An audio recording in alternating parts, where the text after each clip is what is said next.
रात का समय था। पाटलिपुत्र की गलियों में दीपक जल चुके थे, पर उनके उजाले में भी कुछ चेहरों पर अंधेरा साफ दिखता था। उस अंधेरे का नाम था घमंड। उसी नगर में एक युवक रहता था। नाम था समर। वह तेज बुद्धि का था।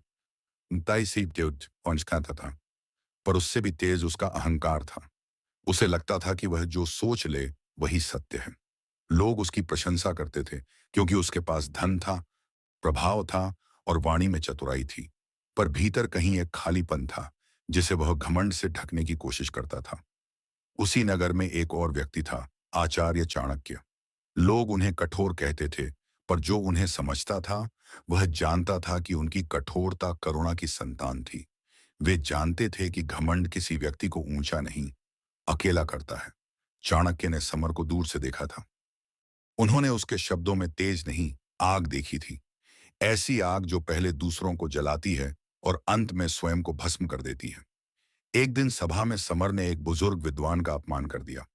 हंसी के बीच उसने कहा कि पुराने विचारों का समय चला गया है। सभा तालियों से गूंज उठी, पर चाणक्य की आंखें शांत रहीं। उन्होंने कुछ नहीं कहा। वे जानते थे कि घमंड को तोड़ने के लिए शोर नहीं, उस औशर वो शोषम ही मौन चाहिए। कुछ दिनों बाद चाणक्य ने समर को अपने आश्रम बुलाया। समर गया तो उत्सुकता से, पर भीतर यह विश्वास लेकर कि वह चाणक्य से भी अधिक जानता है। आश्रम सादा था। वहां कोई वैभव नहीं, केवल शांति थी। चाणक्य ने समर से पूछा, तुम्हें क्या लगता है, सबसे बड़ा बल क्या है? समर ने बिना रुके कहा, शक्ति और धन। चाणक्य मुस्कुराए। उन्होंने उसे एक कटोरा पानी दिया और कहा कि इसे बिना छलकाए आश्रम के चारों ओर घुमाओ। समर चला गया। लौट कर आया तो पानी आधा गिर चुका था। चाणक्य ने शांत स्वर में कहा, अब इस जिसे तुम शक्ति कहते हो वह ध्यान के बिना गिर जाती है। समर पहली बार चुप हुआ। अगले दिन चाणक्य ने उसे नगर के सबसे साधारण व्यक्ति के साथ काम पर भेज दिया। समर को यह अपमान लगा, पर उसने जाना कि वह साधारण व्यक्ति अपने कर्म में कितना निपुण है। वहां समर की योजनाएं काम न आईं। उसे सीखना पड़ा। जब उसने मदद मांगी तो उस व्यक्ति ने बिना घमंड के सिखाया। समर के भीतर कुछ डर का। उसे समझ आया कि ज्ञान ऊंचाई से नहीं, विनय से मिलता है। एक और दिन चाणक्य उसे एक विवाद सुलझाने ले गए। समर ने तेज वाणी से सबको चुप करा दिया। विवाद थम तो गया, पर लोगों के मन में कड़वाहट रह गई। चाणक्य ने वही विवाद शांत शब्दों से सुलझाया। लोग संतुष्ट हुए। चाणक्य ने कहा, जो जीत कर भी हार जाए वह अहंकार है, जो झुककर भी जीत जाए वह नीति है। समर ने महसूस किया कि उसकी जीतें खोखली थीं। समय के साथ चाणक्य ने समर को ऐसे अवसर दिए जहां उसकी प्रशंसा नहीं हुई। जब उसने अच्छा किया और कोई तालियां नहीं बजीं, तो उसे बेचैनी हुई। चाणक्य ने कहा, घमंड प्रशंसा पर पलता है, उसे भूखा रखो, वह स्वयं मर जाएगा। समर ने पहली बार अपने भीतर उस भूख को पहचाना। एक शाम चाणक्य ने उसे अकेले जंगल में बैठने को कहा, बिना किसी साथी के, बिना किसी दर्शक के। वहां अंधेरे में समर को अपने विचारों का सामना करना पड़ा। उसे एहसास हुआ कि वह दूसरों को नीचा दिखाकर खुद को ऊंचा महसूस करता था। उस रात उसकी नींद टूटती रही। सुबह उसने चाणक्य से कहा कि वह थक गया है। चाणक्य बोले, "अनिश को शमित पे, यह थकान तुम्हें हल्का करेगी।" फिर एक दिन समर की गलती से एक बड़ा नुकसान हो गया। पहले वह दोष दूसरों पर डाल देता, पर इस बार चाणक्य ने उसे स्वयं जिम्मेदारी लेने को कहा। समर ने स्वीकार किया। लोगों ने उसे माफ किया। वह हैरान था। उसे लगा था कि स्वीकार करना कमजोरी है, पर उसने देखा कि वही सबसे बड़ा साहस है। उसके भीतर का घमंड वहां पिघल गया। चाणक्य ने उसे एक और पाठ दिया। उन्होंने कहा कि जिस व्यक्ति को तुम सबसे कम समझते हो उससे सलाह लो। समर ने किया। उसे नए दृष्टिकोण मिले। उसने जाना कि अहंकार सुनने की शक्ति छीन लेता है। जब उसने सुनना शुरू किया तो दुनिया बदलने लगी। धीरे धीरे समर के व्यवहार में बदलाव दिखने लगा। वह कम बोलता, अधिक समझता। लोग उससे डरते नहीं, जुड़ने लगे। चाणक्य ने एक दिन कहा, घमंड तोड़ने का सबसे प्रभावी उपाय यह है कि तुम स्वयं को समय की कसौटी पर रखो। जो आज है कल ही है, सत्प्रियन और सिकन नहीं रहेगा। समर ने अपने धन, पद और प्रशंसा को अस्थायी मानना शुरू किया। उसे शांति मिली। एक आखिरी परीक्षा बाकी थी। समर को वही सभा मिली जहां उसने पहले अपमान किया था। इस बार एक युवक ने समर का अपमान किया। सभा हंसी से गूंज उठी। समर ने गहरी सांस ली। उसने मुस्कुराकर उस युवक की बात सुनी और कहा कि हर पीढ़ी को अपनी आवाज रखने का अधिकार है। सभा स्तब्ध रह गई। चाणक्य की आंखों में संतोष था। घमंड टूट चुका था। समर अब पहले जैसा नहीं था। उसने सीखा कि घमंड तोड़ना किसी को नीचा दिखाना नहीं, आई गुस्सा रहा, बल्कि स्वयं को ऊंचा उठाना है। जो दूसरों के घमंड को तोड़ना चाहता है, उसे पहले अपने भीतर झांकना होता है। चाणक्य नीति यही सिखाती है कि अहंकार का अंत संघर्ष से नहीं, समझ से होता है। जब तुम अपने कर्म, मौन, विनय और सत्य से खड़े होते हो, तो सामने वाले का घमंड स्वयं ढह जाता है, बिना शोर के, बिना हिंसा के। कहानी यहीं समाप्त नहीं होती, क्योंकि हर दिन किसी न किसी रूप में घमंड सामने आता है। फर्क बस इतना है कि अब समर उसे पहचान लेता है, और यही पहचान सबसे बड़ी शक्ति है। रात का समय था। पाटलिपुत्र की गलियां असामान्य रूप से शांत थीं, लेकिन उस शांति के भीतर अहंकार की एक तेज धड़कन छिपी हुई थी। राजमहल के ऊंचे प्रासाद में दीपक जल रहे थे, और उन्हीं दीपकों की रोशनी में एक व्यक्ति अपने आप को सबसे बड़ा समझ रहा था। उसका नाम था सम्राट रुद्रसेन। शक्ति, धन और सत्ता ने उसके भीतर यह विश्वास भर दिया था कि वह अजेय है। उसके शब्द कठोर थे, उसकी दृष्टि में करुणा नहीं थी, और उसके व्यवहार में विनम्रता की कोई जगह नहीं बची थी। वह मानता था कि घमंड ही उसकी ताकत है। उसी पाटलिपुत्र में, महल से दूर एक साधारण से कुटीर में चाणक्य बैठे थे। उनका शरीर दुबला था, वस्त्र साधारण थे, पर उनकी आंखों में ऐसा तेज था जो बड़े से बड़े अहंकार को भी झुका सकता था। चाणक्य जानते थे कि घमंड कोई स्थायी शक्ति नहीं होती, वह केवल एक भ्रम है, और भ्रम को तोड़ने के लिए तलवार नहीं, बुद्धि की आवश्यकता होती है। एक दिन सम्राट रुद्रसेन ने सभा में घोषणा की कि अब राज्य में केवल वही सही है जो वह कहेगा। मंत्री, सेनापति और बिलदातिनी विद्वान सब चुप थे। कोई भी उसकी आंखों में आंख डालकर सत्य बोलने का साहस नहीं कर पा रहा था। घमंड इतना बढ़ चुका था कि वह स्वयं को राज्य से भी बड़ा समझने लगा था। उसी सभा में चाणक्य को आमंत्रित किया गया। सम्राट को लगा कि वह चाणक्य को भी अपने अहंकार के सामने झुका देगा। सभा में प्रवेश करते ही चाणक्य ने न तो सम्राट को प्रणाम किया और न ही भय दिखाया। यह पहला क्षण था जब रुद्रसेन के घमंड को हल्की सी ठोकर लगी। सम्राट ने कठोर स्वर में पूछा कि चाणक्य, तुम्हें भय नहीं लगता? चाणक्य शांत मुस्कुराए और बोले कि भय उसी को लगता है जिसके पास खोने के लिए कुछ होता है। यह वाक्य सभा में गूंज गया। घमंड का पहला आवरण वहीं दरक गया। चाणक्य ने आगे कहा कि घमंड उस बर्तन की तरह है जो बाहर से चमकता है पर भीतर से खोखला होता है। सम्राट को यह बात चुभ गई, लेकिन वह कुछ कह न सका। चाणक्य ने कोई अपमान नहीं किया, उन्होंने केवल सत्य को दर्पण की तरह सामने रख दिया। यही वह क्षण था जब घमंड को चोट लगी, क्योंकि सत्य से बड़ा कोई हथियार नहीं होता। अगले दिनों में चाणक्य ने सम्राट के चारों ओर ऐसी परिस्थितियां रचीं जिनमें उसकी वास्तविकता स्वयं उसके सामने आने लगी।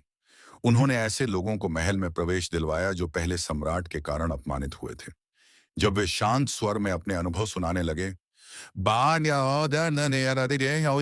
तो सम्राट को पहली बार यह एहसास हुआ कि उसका घमंड कितने दिलों को चोट पहुंचा चुका है। घमंड हमेशा तब टूटता है जब व्यक्ति को अपने कर्मों का प्रतिबिंब दिखता है। एक दिन चाणक्य ने सम्राट से कहा कि चलिए रामपन का आएगी, नगर का भ्रमण करते हैं। बिना किसी घोषणा के वे साधारण वस्त्रों में बाहर निकले। वहां एक वृद्ध किसान मिला जो कठिन परिश्रम के बावजूद शांत और संतुष्ट था।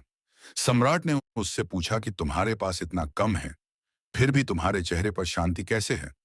किसान ने उत्तर दिया कि मेरे पास अहंकार नहीं है, इसलिए मुझे कुछ खोने का डर नहीं। यह सुनते ही सम्राट के भीतर कुछ टूट सा गया। उसे समझ आने लगा कि घमंड वास्तव में सबसे बड़ा बोझ है। चाणक्य ने सम्राट को यह भी दिखाया कि जो व्यक्ति स्वयं को सबसे ऊपर मानता है, वह सीखना बंद कर देता है। एक दिन उन्होंने जानबूझकर सम्राट के निर्णय से राज्य को हल्का सा नुकसान होने दिया। जब सम्राट को यह ज्ञात हुआ कि उसकी एक भूल से कितने लोग प्रभावित हुए हैं, तो उसका अहंकार भारी हो गया। घमंड तब टूटता है जब व्यक्ति अपनी भूल को स्वीकार करने पर मजबूर होता है। समय के साथ चाणक्य ने सम्राट को यह सिखाया कि सच्ची शक्ति दूसरों को दबाने में नहीं, बल्कि स्वयं पर नियंत्रण रखने में है। उन्होंने कहा कि जो व्यक्ति अपने क्रोध और अहंकार को जीत लेता है वही वास्तव में विजेता होता है। यह बात सम्राट के मन में धीरे धीरे उतरने लगी। एक रात सम्राट अकेला बैठा था। महल की दीवारें ऊंची थीं, पर भीतर एक खालीपन था। उसे पहली बार एहसास हुआ कि घमंड ने उसे लोगों से नहीं, स्वयं स्वयं से दूर कर दिया है। वह चाणक्य के शब्दों को याद कर रहा था। उसे समझ आने लगा कि घमंड एक पल में इसलिए टूटता है क्योंकि वह सच्चाई के सामने टिक नहीं पाता। अगली सभा में सम्राट बदला हुआ था। उसने अपने मंत्रियों से क्षमा मांगी, जनता के सामने अपनी भूल स्वीकार की और चाणक्य के चरणों में नमन किया। यह नमन किसी व्यक्ति के सामने नहीं था। यह नमन उस बुद्धि के सामने था जो घमंड को बिना युद्ध के पराजित कर देती है। चाणक्य ने अंत में कहा कि घमंड को तोड़ने के लिए हिंसा या अपमान की आवश्यकता नहीं होती। धैर्य, मौन, सत्य, समय और कर्म, ये सब मिलकर घमंड को स्वयं ही ढहा देते हैं। जो व्यक्ति शांत रहकर आगे बढ़ता है उसकी सफलता ही सामने वाले के अहंकार को तोड़ देती है। जो व्यक्ति स्वयं को सुधार लेता है वही दूसरे के घमंड के लिए सबसे बड़ा उत्तर बन जाता है। यह कहानी हमें यह सिखाती है कि घमंड कितना भी खतरनाक क्यों न हो, वह स्थायी नहीं होता। एक पल का आत्मबोध, एक क्षण का सत्य और एक शांत बुद्धि उसे जड़ से हिला सकती है। चाणक्य नीति यही कहती है कि सबसे खतरनाक तरीका किसी का घमंड तोड़ने का यह है कि तुम स्वयं इतने मजबूत बन जाओ कि सामने वाले का अहंकार तुम्हारे सामने अर्थहीन लगने लगे। जब तुम ऊंचे उठते हो तो दूसरे का घमंड अपने आप नीचे गिर जाता है। रात का समय था। पाटलिपुत्र की गलियां शांत थीं। लेकिन उस शांति के भीतर एक अजीब सा तनाव छिपा हुआ था। राजमहल के ऊंचे प्रासाद में दीपक जल रहे थे और उनके प्रकाश में एक व्यक्ति की परछाई दीवारों पर कांप रही थी। वह व्यक्ति था सम्राट के दरबार का सबसे घमंडी सेनापति। उसकी आंखों में विजय का नशा था, उसके शब्दों में अहंकार की आग और उसके मन में यह विश्वास कि इस राज्य में उससे बड़ा कोई नहीं। वह मानता था कि शक्ति ही सत्य है और भय ही शासन का आधार। उसी समय नगर के बाहर एक छोटे से आश्रम में आचार्य चाणक्य शांत मुद्रा में बैठे थे। उनके चेहरे पर न क्रोध था, न घमंड, केवल एक गहरी स्थिरता थी। शिष्य उनके चारों ओर बैठे थे। एक युवा शिष्य ने साहस करके प्रश्न किया, गुरुदेव, यदि कोई व्यक्ति अपने घमंड में अंधा हो जाए तो उसे कैसे तोड़ा जाए? क्या उसके सामने शक्ति दिखानी चाहिए या उससे भी अधिक कठोर बनना चाहिए? चाणक्य ने धीरे से आंखें खोली। उनकी दृष्टि में अनुभव की गहराई थी। उन्होंने कहा, हाँ मैम,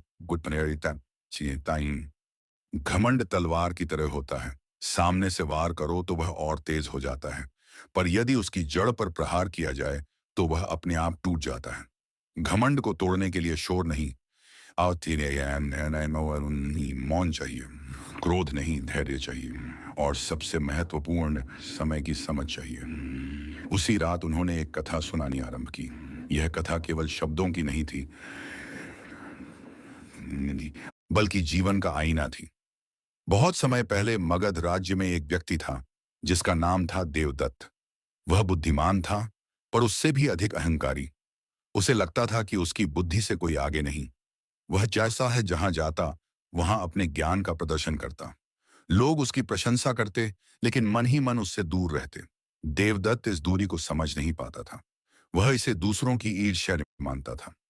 एक दिन देवदत्त की भेंट चाणक्य से हुई। देवदत्त ने सोचा कि वह आचार्य को भी अपने ज्ञान से प्रभावित कर देगा।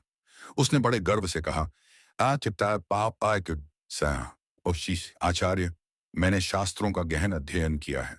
राजनीति, अर्थ और कूटनीति सब कुछ जानता हूं। चाणक्य मुस्कुराए। उन्होंने कोई प्रतिवाद नहीं किया। उन्होंने केवल इतना कहा, ज्ञान का भार वही उठा सकता है जिसका मन हल्का हो। यह सुनकर देवदत्त को लगा कि आचार्य उसकी प्रशंसा कर रहे हैं। उसका घमंड और बढ़ गया। कुछ दिनों बाद चाणक्य ने देवदत्त को एक कार्य सौंपा। उन्होंने कहा कि राज्य के एक दूरस्थ गांव में जाकर लोगों की समस्या समझो और समाधान खोजो। देवदत्त ने इसे अपने लिए छोटा कार्य समझा, लेकिन आचार्य की बात टाल भी नहीं सका। जब वह गांव पहुंचा तो वहां लोगों ने उसका स्वागत नहीं किया। वे अपनी कठिनाइयों में डूबे थे। देवदत्त ने आदेशात्मक स्वर में उनसे प्रश्न किए, लेजे से यह किए, लेकिन किसी ने उत्तर नहीं दिया। उसे पहली बार महसूस हुआ कि उसका रुतबा यहां काम नहीं आ रहा। दिन बीतते गए। देवदत्त ने देखा कि लोग उस वृद्ध किसान की बात सुनते हैं जो स्वयं को ज्ञानी नहीं कहता, पर हर समस्या का हल जानता है। देवदत्त का अहंकार आहत हुआ। उसने किसान से विवाद किया, लेकिन किसान ने शांति से कहा, बेटे, ज्ञान वही है जो दूसरों के काम आए। यह वाक्य देवदत्त के मन में गूंजता रहा। उसका घमंड पहली बार दरका। जब वह वापस लौटा तो चाणक्य ने उससे पूछा, क्या सीखा? देवदत्त चुप रहा। उसका मौन ही उसका उत्तर था। चाणक्य ने आगे कहा, घमंड को तोड़ने का पहला मार्ग है उसे उसकी सीमा दिखाना। जब व्यक्ति समझता है कि हर स्थान पर उसकी शक्ति नहीं चलती, तब उसका अहंकार हिलता है। समय बीतता गया। देवदत्त अब भी पूरी तरह बदला नहीं था, पर उसके भीतर एक प्रश्न जन्म ले चुका था। कुछ समय बाद राज्य में संकट आया। सेनापति ने अपने घमंड में एक गलत निर्णय लिया, जिससे सेना को भारी नुकसान हुआ। दरबार में कोई भी उसे सच बोलने का साहस नहीं कर रहा था। चाणक्य ने देवदत्त को बुलाया और कहा, जाओ, उपदेश और सत्य बोलो। देवदत्त डर गया। वह जानता था कि सत्य बोलने का अर्थ है शक्तिशाली व्यक्ति का सामना करना। फिर भी उसने साहस किया। दरबार में उसने शांत स्वर में सेनापति की भूल को उजागर किया। सेनापति क्रोधित हुआ, लेकिन सम्राट ने सत्य को पहचाना। उस दिन देवदत्त ने देखा कि घमंड के सामने झुकने से शक्ति मिलती है, लेकिन सत्य के साथ खड़े होने से सम्मान। सेनापति का घमंड टूट गया। ग्वालद्वालन पहाड़ पाक बना, क्योंकि उसे पहली बार अपनी गलती स्वीकार करनी पड़ी। चाणक्य ने शिष्यों से कहा, घमंड तोड़ने का दूसरा मार्ग है सत्य। सत्य शांत होता है, पुसरान है, लेकिन उसका भार सबसे भारी होता है। एक अन्य प्रसंग में चाणक्य ने एक धनी व्यापारी की कथा सुनाई। वह व्यापारी अपनी संपत्ति पर इतराता था। उसे लगता था कि धन से सब कुछ खरीदा जा सकता है। चाणक्य ने उससे कुछ नहीं कहा, केवल समय आने दिया। जब व्यापार में हानि हुई और धन चला गया, तब वही व्यापारी विनम्र होकर सहायता मांगने आया। चाणक्य ने तब कहा, घमंड को तोड़ने का तीसरा मार्ग है समय। समय सबसे बड़ा शिक्षक है। वह बिना बोले अहंकार को धूल में मिला देता है। कथा आगे बढ़ती गई। हर प्रसंग में एक नई परत खुलती गई। कहीं घमंड को मौन ने तोड़ा, कहीं उपेक्षा ने। जब किसी अहंकारी को वह सम्मान नहीं मिला जिसकी उसे आदत थी, तब उसका घमंड अपने आप पिघलने लगा। चाणक्य ने बताया कि कभी-कभी घमंड को सीधा चुनौती देने की आवश्यकता नहीं होती। जब आप स्वयं को शांत और स्थिर रखते हैं, तब सामने वाले का अहंकार स्वयं ही उजागर हो जाता है। उसकी बातें खोखली लगने लगती हैं। देवदत्त अब इन बातों को केवल सुन नहीं रहा था, अमोनैन रहा था, वह उन्हें जी रहा था। उसने अपने भीतर बदलाव महसूस किया। वह कम बोलने लगा, अधिक सुनने लगा, और जैसे जैसे उसका अहंकार कम हुआ, वैसे वैसे लोगों का विश्वास बढ़ा। एक दिन वही सेनापति, जिसका घमंड कभी अडिग था, चाणक्य के पास आया। उसकी आंखों में झुकाव था। उसने कहा, आचार्य, मैंने सीखा है कि शक्ति का वास्तविक रूप विनम्रता में है। चाणक्य ने मुस्कुराकर कहा, जब घमंड टूटता है, तब मनुष्य का जन्म होता है। कथा के अंत में चाणक्य ने शिष्यों से कहा कि घमंड तोड़ना किसी को नीचा दिखाना नहीं है, यह उसे उसकी वास्तविकता से परिचित कराना है। जब आप किसी के अहंकार को समझदारी, धैर्य और सत्य से सामना कराते हैं, तब वह टूटता नहीं, रूपांतरित होता है। रात गहरी हो चुकी थी। आश्रम में सन्नाटा था। देवदत्त आकाश की ओर देख रहा था। तारे शांत थे। उसके मन में भी वही शांति उतर आई थी। उसे समझ आ गया था कि घमंड एक क्षण में टूटता नहीं, लेकिन सही दृष्टि और सही समय से वह स्वयं ही ढह जाता है। और यही चाणक्य नीति का सार था। जो स्वयं को बड़ा समझता है, उसे छोटा दिखाने की आवश्यकता नहीं। बस उसे उसके ही प्रतिबिंब से परिचित करा दो। बाकी काम समय और सत्य कर देते हैं। रात का समय था। पाटलिपुत्र की हवाओं में एक अजीब सी बेचैनी थी। महल के प्रांगण में दीपक जल रहे थे, पर उस रोशनी के बीच एक चेहरा ऐसा था जो स्वयं को सूरज समझ बैठा था। उसका नाम था युवराज विक्रम। वह बुद्धिमान था, शक्तिशाली था, पर उससे भी अधिक वह अपने आप पर मोहित था। उसे लगता था कि संसार उसके इशारों पर चलता है। जो उससे असहमत हो, वह मूर्ख है। जो उसे सलाह दे वह ईर्ष्यालु है। उसी राज्य में एक और नाम था जिसे लोग आदर से लेते थे, आचार्य चाणक्य। उनकी आंखें शांत थीं, पर उनमें ऐसा तेज था जो सबसे गहरे अंधेरे को भी चीर सकता था। राजा ने एक दिन चाणक्य को बुलाया और कहा, आचार्य, मेरा पुत्र वीर है, पर उसका घमंड मुझे भयभीत करता है। यदि यह न टूटा तो यह राज्य भी टूट जाएगा। चाणक्य मुस्कुराए। उन्होंने कहा, घमंड तलवार से नहीं टूटता महाराज, उसे तो सत्य की हल्की सी चोट ही चूर कर देती है। अगले दिन आचार्य ने युवराज को वन में चलने का निमंत्रण दिया। विक्रम हंसा और बोला, वन में क्या मिलेगा आचार्य, शक्ति तो महलों में होती है। चाणक्य ने शांत स्वर में कहा, जो स्वयं को शक्तिशाली समझता है उसे पहले प्रकृति के सामने खड़ा होना चाहिए। वन में पहुंचते ही आचार्य ने युवराज से कहा, इस विशाल वृक्ष को देखो, कितना ऊंचा है, कितना मजबूत है, पर क्या तुम जानते हो सबसे पहले कौन गिरता है? विक्रम बोला, जो कमजोर हो। चाणक्य ने सिर हिलाया, नहीं, जो सबसे अधिक अकड़ा हो। तेज आंधी में वही वृक्ष गिरते हैं जो झुकना नहीं जानते। घास बच जाती है क्योंकि वह झुक जाती है। युवराज चुप हो गया, पर उसके भीतर का अहंकार अभी भी जीवित जीवित था। कुछ दिन बाद आचार्य उसे एक साधारण किसान के घर ले गए। किसान ने सादगी से उनका स्वागत किया। भोजन परोसा गया। विक्रम ने देखा कि किसान की बेटी ने पानी गिरा दिया। वह क्रोधित हो उठा और डांटने लगा।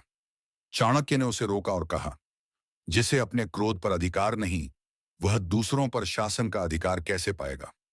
विक्रम पहली बार निरुत्तर हुआ। फिर एक दिन आचार्य उसे युद्ध भूमि के अवशेष दिखाने ले गए। वहां टूटे हुए रथ थे, बिखरी तलवारें थीं और वीरों की स्मृतियां थीं। चाणक्य बोले, इनमें से हर एक योद्धा कभी स्वयं को अजेय समझता था, पर समय ने उन्हें सिखा दिया कि घमंड का अंत हमेशा मिट्टी में होता है। विक्रम की आंखों में हल्की नमी उतर आई, पर आचार्य यही नहीं रुके। उन्होंने उसे नगर के बीचों बीच खड़ा कर दिया और एक साधारण सैनिक को आदेश दिया कि वह युवराज को शास्त्रों के प्रश्न पूछे। सैनिक ने प्रश्न पूछे और विक्रम कई का उत्तर न दे सका। भीड़ में हलचल हुई। चाणक्य ने कहा, जिसे सब कुछ आने का भ्रम हो उसे सीखने की आवश्यकता नहीं लगती, और जो सीखना बंद कर दे उसका पतन निश्चित है। उस दिन पहली बार विक्रम ने महसूस किया कि वह सर्वज्ञ नहीं है। कुछ समय बाद आचार्य ने उसे अकेले नदी किनारे बैठने को कहा। रात गहरी थी, जल शांत था, चंद्रमा की छवि पानी में थरथरा रही थी। चाणक्य ने पूछा, क्या देख रहे हो? विक्रम बोला, चंद्रमा। आचार्य ने कहा, नहीं, यह केवल प्रतिबिंब है। असली चंद्रमा आकाश में है। घमंड भी ऐसा ही प्रतिबिंब है। यह तुम्हें बड़ा दिखाता है, पर असली महानता भीतर की विनम्रता में होती है। धीरे धीरे युवराज के भीतर परिवर्तन आने लगा। एक दिन आचार्य ने अंतिम परीक्षा ली। उन्होंने युवराज को भेष बदलकर प्रजा के बीच भेजा। विक्रम ने देखा कि लोग राजा की प्रशंसा करते हैं, पर युवराज के घमंड से दुखी हैं। कुछ ने तो यहां तक कहा कि यदि यही स्वभाव रहा तो राज्य संकट में पड़ जाएगा। विक्रम का हृदय कांप उठा। वह वापस आकर चाणक्य के चरणों में गिर पड़ा। आचार्य, मेरा घमंड तोड़ दीजिए। मुझे सिखाइए कि सच्ची शक्ति क्या है। चाणक्य ने उसे उठाया और कहा, घमंड तोड़ना कठिन नहीं है, कठिन है उसे पहचानना। जब मन स्वयं को सबसे ऊपर समझने लगे, ददामाई लगे, तब याद रखो कि समय सबसे ऊपर है। जब लगे कि तुम सबसे अधिक जानते हो, तब किसी से सीखो। जब लगे कि तुम्हारी शक्ति अटूट है, तब अपने भीतर की कमजोरी को देखो। जब लगे कि सब तुम्हारे अधीन है, तब यह सोचो कि तुम भी प्रकृति के अधीन हो। विक्रम ने सिर झुका लिया। उस दिन के बाद युवराज बदल गया। उसने सभा में सबसे पहले झुककर प्रणाम करना शुरू किया। उसने सैनिकों के साथ भोजन किया। उसने किसानों की बातें सुनी। उसने विद्वानों से प्रश्न पूछे। लोग आश्चर्यचकित थे। चाणक्य मुस्कुरा रहे थे। उन्हें पता था कि घमंड को तलवार से नहीं, अनुभव से तोड़ा जाता है। समय बीता और वही विक्रम एक महान राजा बना। उसकी शक्ति अब भी थी, पर उसके साथ विनम्रता जुड़ गई थी। वह जान चुका था कि घमंड क्षणिक है, पर सम्मान स्थायी है।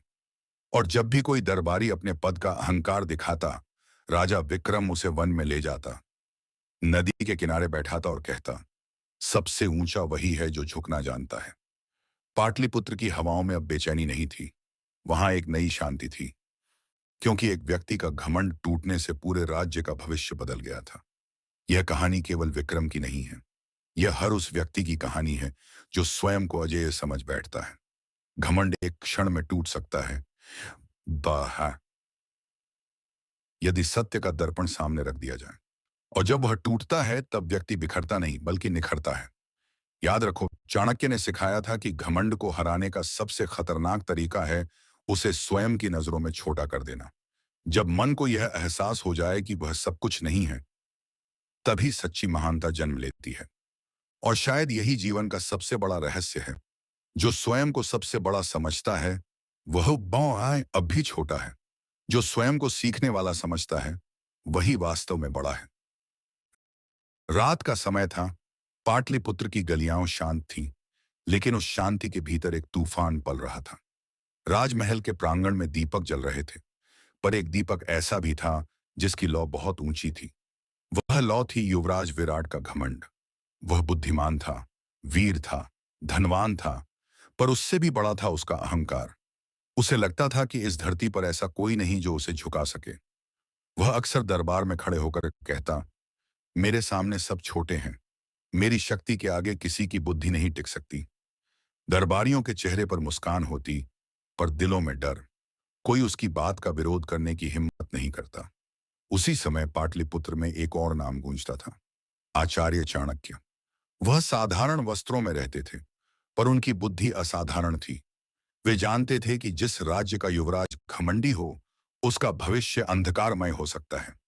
एक दिन आचार्य को महल में बुलाया गया। युवराज ने मुस्कुराते हुए कहा, आचार्य, लोग कहते हैं आप बहुत बुद्धिमान हैं। क्या आप मेरे सामने अपनी बुद्धि की परीक्षा देना चाहेंगे? चाणक्य ने शांत स्वर में कहा, बुद्धि की परीक्षा शब्दों से नहीं, परिस्थितियों से होती है। युवराज हंस पड़ा, तो फिर परिस्थिति बनाइए, मैं हर परीक्षा में विजयी होऊंगा। आचार्य ने उसकी आंखों में देखा। वहां आत्मविश्वास कम और घमंड अधिक था।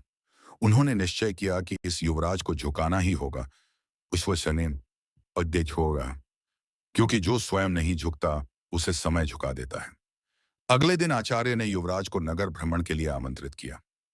विराट को लगा कि यह भी कोई परीक्षा होगी जिसे वह आसानी से जीत लेगा। वे दोनों साधारण वेश में नगर की गलियों से गुजरे।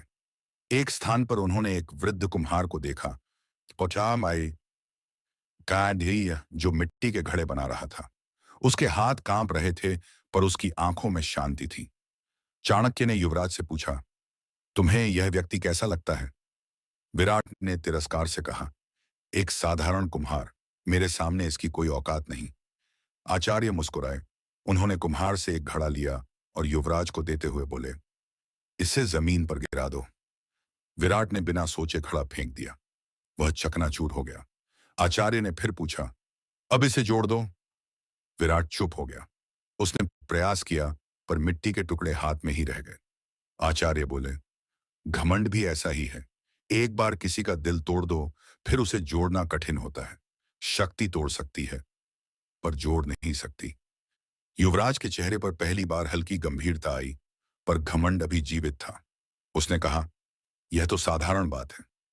कुछ दिनों बाद आचार्य ने उसे एक सभा में बुलाया। वहां एक साधारण किसान खड़ा था। किसान ने कहा कि उसकी फसल सूख गई है और उसे सहायता चाहिए। युवराज ने कठोर स्वर में कहा, जो अपनी फसल नहीं बचा सकता, वह राज्य पर बोझ है। सभा में सन्नाटा छा गया। आचार्य आगे बढ़े और बोले, युवराज, यदि वर्षा न हो तो क्या तुम बादलों को आदेश दे सकते हो? विराट ने उत्तर दिया, नहीं। तो फिर उस किसान को दोष क्यों? जब प्रकृति तुम्हारे वश में नहीं तो मनुष्य की सीमा को समझो। उस दिन युवराज ने पहली बार महसूस किया कि शक्ति सब कुछ नहीं होती, पर उसका मन अभी भी पूरी तरह नहीं झुका था। आचार्य ने तीसरी परीक्षा ली। उन्होंने युवराज को एक दर्पण के सामने खड़ा किया और कहा, आहा मायना, अपने आप को देखो। विराट ने कहा, मैं एक शक्तिशाली राजकुमार हूं। चाणक्य ने दर्पण के पीछे एक छोटा सा दीपक रख दिया। जैसे ही दीपक की लौ बढ़ी, दर्पण पर कालिख जमने लगी और चेहरा दूल्हा पकड़ा धुंधला हो गया। आचार्य बोले, जब भीतर घमंड की आग जलती है, तो चेहरा नहीं, चरित्र धुंधला होता है। विराट ने दर्पण में खुद को धुंधला देखा। पहली बार उसे लगा कि शायद उसकी छवि वैसी नहीं जैसी वह सोचता है। फिर आचार्य उसे एक युद्ध भूमि में ले गए, जहां एक घायल सैनिक पड़ा था। वह सैनिक वही था जिसे विराट ने कभी अपमानित किया था। फिर भी वह सैनिक युवराज को देखकर उठने की कोशिश करने लगा। उसने कहा, मेरे लिए आप ही सब कुछ हैं। विराट की आंखें भर आईं। उसने सोचा, जिसे मैंने अपमानित किया वह आज भी मेरे लिए सम्मान रखता है। यह सम्मान मेरी शक्ति से नहीं, उसके संस्कार से है। धीरे धीरे विराट के भीतर परिवर्तन आने लगा। आचार्य ने उसे समझाया कि घमंड तोड़ने का सबसे खतरनाक तरीका यह नहीं कि किसी को अपमानित किया जाए, बल्कि उसे उसकी सच्चाई से मिला दिया जाए। जब व्यक्ति को उसकी सीमाएं दिखती हैं, जब उसे एहसास होता है कि वह भी प्रकृति, समय और परिस्थितियों के अधीन है, तब उसका घमंड अपने आप टूटने लगता है। एक दिन विराट ने आचार्य से पूछा, क्या मेरा घमंड पूरी तरह समाप्त हो गया है? चाणक्य ने उत्तर दिया, जब तक यह प्रश्न पूछते रहोगे तब तक सावधान रहोगे। जिस दिन तुम सोचोगे कि मैं पूर्णतः विनम्र हो गया हूं, उसी दिन घमंड वापस आ जाएगा। समय बीता। विराट अब पहले जैसा नहीं रहा। वह दरबार में किसानों की बातें ध्यान से सुनता, सैनिकों का सम्मान करता और साधारण लोगों के बीच बैठकर उनकी समस्याएं समझता। लोग कहते, युवराज बदल गया है। एक शाम वह उसी कुम्हार के पास गया। उसने नया घड़ा खरीदा और बड़ी सावधानी से उसे अपने हाथों में संभाला। कुम्हार मुस्कुराया। विराट ने कहा, मैंने सीखा है कि जो चीजें टूट जाती हैं उन्हें जोड़ना कठिन होता है, इसलिए अब मैं किसी का दिल नहीं तोड़ूंगा। आचार्य दूर खड़े यह दृश्य देख रहे थे। उनके चेहरे पर संतोष था। उन्होंने समझ लिया था कि सबसे बड़ा युद्ध तलवार से नहीं,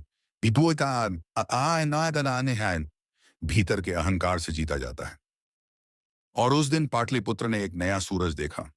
वह सूरज शक्ति का नहीं, विनम्रता का था, क्योंकि चाणक्य जानते थे कि किसी का घमंड तोड़ने का सबसे प्रभावी तरीका उसे गिराना नहीं, उसे उससे उठाकर उसकी सच्चाई दिखाना है। जब व्यक्ति खुद अपनी सीमाओं को पहचान लेता है, तब उसका घमंड एक पल में चूर हो जाता है। यह कहानी हमें याद दिलाती है कि घमंड कभी स्थायी नहीं होता। वह मिट्टी के घड़े की तरह है, ऊपर से मजबूत दिखता है पर भीतर से नाजुक होता है। और जो इसे समझ लेता है, असयरी वही सच्चा विजेता बनता है।